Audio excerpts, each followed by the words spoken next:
retrouvons notre correspondant Daniel Haïk ce matin. Bonjour Daniel, Boker Tov. Bonjour Boker Tov, Ilana.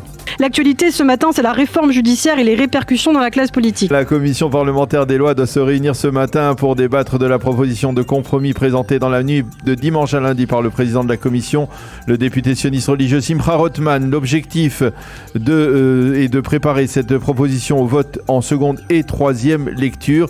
Hier soir, le texte détaillé de ce compromis a été envoyé aux membres de la commission qui ont été priés de faire leurs remarques jusqu'à ce matin à 10h. C'est pourquoi les membres de l'opposition au sein de la commission ont demandé au président de la Knesset, Amir Ohana, de leur accorder un délai supplémentaire pour consulter cette proposition dans les détails. Ils affirment qu'il s'agit d'un changement constitutionnel de taille qui ne peut être validé sans discussion approfondie.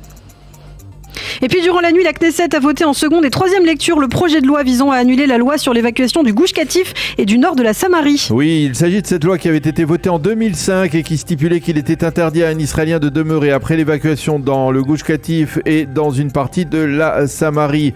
De facto, l'annulation de cette loi promise par le député Likoud Yuli Edelstein va permettre à celui qui le désire donc de circuler librement dans la région de l'ancienne localité de Homesh dans le nord de la Samarie, évacuée donc en 2005. Pour beaucoup, cette loi de Yuli Edelstein marque un trait final dans un dossier qui avait suscité en 2005 un débat de société presque aussi virulent et difficile que celui qui divise aujourd'hui les Israéliens.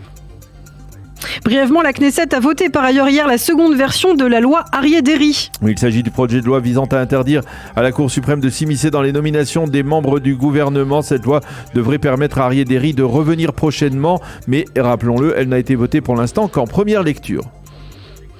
Israël a apporté une clarification hier aux Jordaniens à la suite des déclarations controversées à Paris de Bezalel Smotrich. Oui, c'est le conseiller à la sécurité nationale Tzachi Hanegbi qui a parlé au chef de la diplomatie jordanienne Elmal Assafaïdeh il a dit qu'Israël restait engagé par les termes de l'accord de paix de 2 octobre 1994 entre les deux pays sur l'intégralité territoriale du royaume hachémite.